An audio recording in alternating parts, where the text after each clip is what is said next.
And I guarantee you that every single one of the organizations in this room could be generating more earned revenue than it is today. It's just that to do that, we have to put on a different set of lenses. And we're going to talk a little bit about what those lenses look like this morning. And this is the way the process then works. The mentality then is we're driven by earned revenue, or possibly even by earned income, which means profits. You take the same business functions, but now you can look at debt and equity financing as well as contributions and subsidies. You can start business ventures as well as programs. You can generate some profits from those as well as increased earned revenue from these. And then if you need a little bit more, maybe you sprinkle some fundraising over the top. But you've done a 180 in terms of what the driving engine is for your organization to carry out your mission. And the second evolving mentality is self-sufficiency. It's the one that gets a lot of attention. The media loves to write about this stuff and to do videos about it and talk about it. It's the ability to fund the future of a nonprofit through profits, through earned income alone. There's so many nonprofit board of director members who still don't understand that you can be as profitable as you want to be, even if you're running a nonprofit, as long as the profits go back into the mission. There's nothing that prevents you from becoming a profitable organization, a profit-making organization. So now, profitability, earned income, is the driving force through the business functions, focusing on debt and equity to run business ventures, to generate profits, to carry out a social mission. And that's the important part, to carry out the social mission. That's the driver. That's what this is all about. The money is just a tool. The social enterprise is just the tool to carry out the mission. We have today a lot of terminology out there, but just to try to simplify it, and especially for the audience and the subject today, social entrepreneurship is an umbrella phrase. Underneath that, there are two schools, two classes of activity: social innovation and social enterprise. And they exist along a continuum. Not every innovation becomes a social enterprise. But every social enterprise was at one point a social innovation. And I'm here to talk about the social enterprise part because the most exciting things happening today are happening at the intersection of innovation and enterprise. Why has this been happening? What have been the driving forces? Well, in the nonprofit world, they started to clobber us about 30 years ago. I mean, the stuff that's happening today is old hat for those of us who've been around, and many of us have been around for a long time. If you think back, in the late 70s, we had double-digit inflation and an economic recession at the same time, and that meant the costs of running nonprofits climbed dramatically.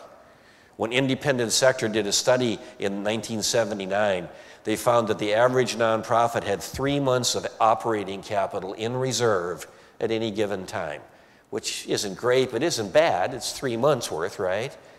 They did the same study 12 years later, and there were less than 4 days of operating capital in reserve. That's how close to the bone nonprofits came during the 1980s. So the escalating costs were reducing our endowments and our reserves. The resources at best were flattening. The Reagan administration came into office in 1980 on the cry of, let's get government off our backs. And it resonated with people for 2 terms.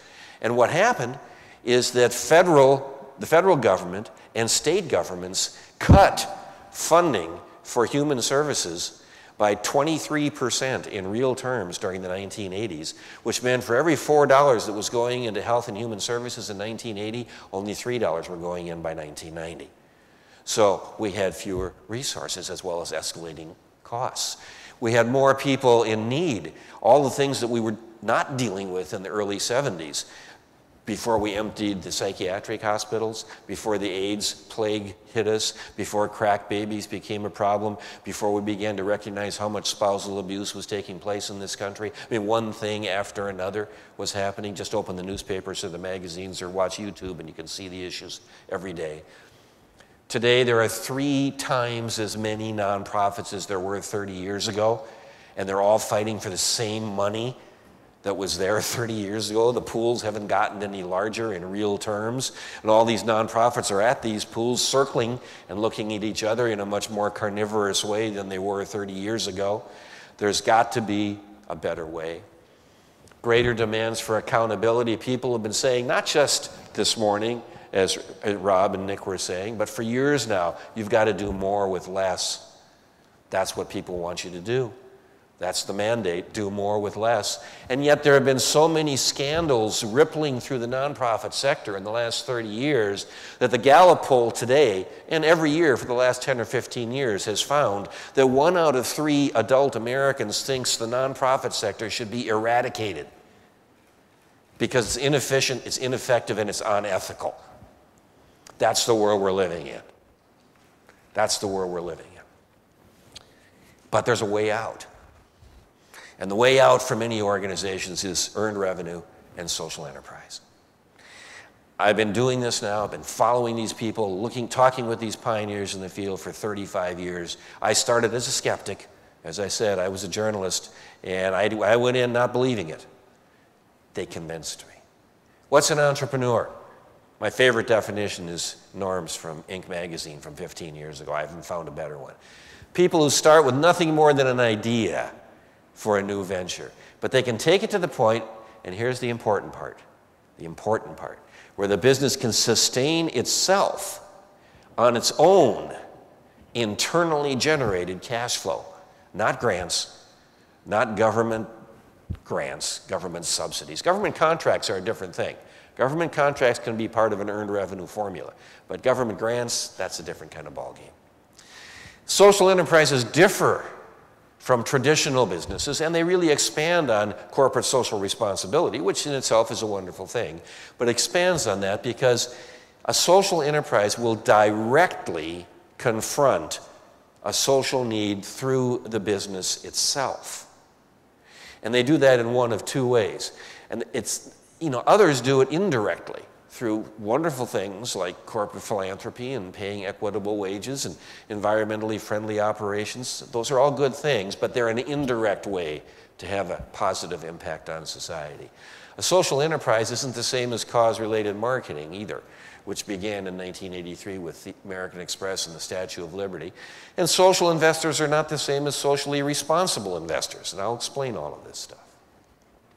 So, a social enterprise is a for-profit or a non-profit business whose products and services themselves address the major unmet needs of society or employ a significant percentage of people who are disabled or disadvantaged, at least 50% of the direct workforce. Those are the 2 kinds, basically. Some do both, but those are the 2 basic kinds of social enterprises out there today.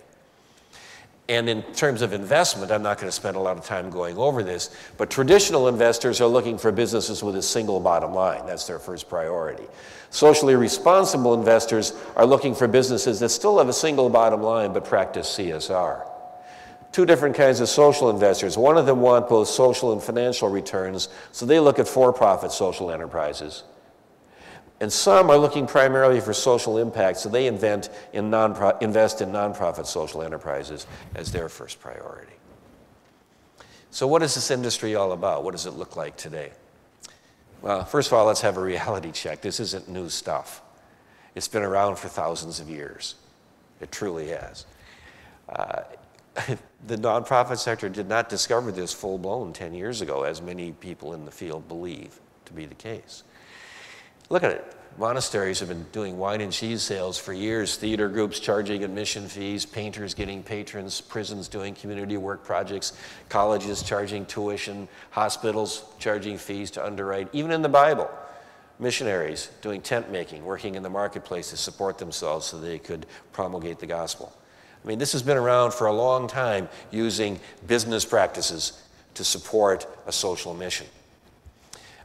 In England, in 1844, 28 workers became disaffected, and they each put in £1 to open their own shop and started the modern co-op movement, a business to address a social need. The Mondragon Corporation in Spain, Father Jose Maria arrived in 1941. They opened their first co-op in 1956. Today, they employ 42,000 worker owners with nearly almost $5 billion in annual sales, using business methods to accomplish a social end. Jane Addams Hull House in Chicago along with her partner Helen Gates Starr. The things in blue are the programs, the things in red were the money-making opportunities that they found to help underwrite the cost of the rest of them. Or Reverend Helms at Goodwill Industries in 1895, collecting unwanted household goods and employing impoverished immigrants to provide them a salary and to sell the goods. As we've addressed social needs over the years, there have been three ways to do it, really. Three accelerators. There have been the public sector accelerators, clearly, where we have advocates trying to impress them, we have watchdogs watching them, and today in the viral world, it's a massive attempt to get the public sector to do something. We have had nonprofits with volunteers and donors and the kinds of investors who were really putting grants in but wanting to invest in social needs. And of course, we had the private sector doing CSR and ethical practices and doing for-benefit companies like Paul Newman's company for the benefit of other charities. Today, we have a fourth option. It's called social enterprise. It's in the nonprofit sector, it's in the for-profit sector, and that's where we live, right in the middle of the Venn diagram. It can come out of any one of those places or any partnership among those places. Private sector businesses that pursue a double bottom line, financial and social returns, and nonprofits that depend primarily or maybe even exclusively on earned revenue. So the industry is divided into sectors, really. Let's start with the private sector. They start life as for-profit entities and they stay that way. Or some of them have actually converted from nonprofit status and become for-profits over the years. But with a few, and this is what most people don't understand, with a few exceptions, most of this happened in the commercial sector, not in the nonprofit sector, this whole social enterprise stuff. And let me give you a little history.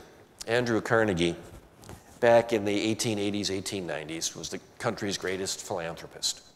And he knew as a very young man that he was going to try to make a lot of money and then try to give it all away. And in his autobiography, he wrote, "The fact that I knew I was going to do that allowed me to be even more ruthless in my business dealings."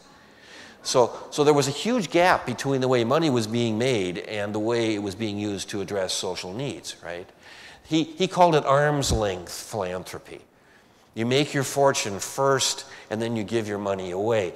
Scientific. He wanted to help those who were willing to help themselves. He called them the swimming tenth of the population, who would reach up and grab hold of the opportunities he would offer, whether it was a hospital or a park or a concert hall or a library or any of the rest of these things. He called his stuff good works, and that gap between business and social needs was enormous. 30 years later, Julius Rosenwald came along at Sears Roebuck. And Sears Roebuck at the time was one of the largest companies in the world, but most of its business was in rural communities, and particularly in rural America.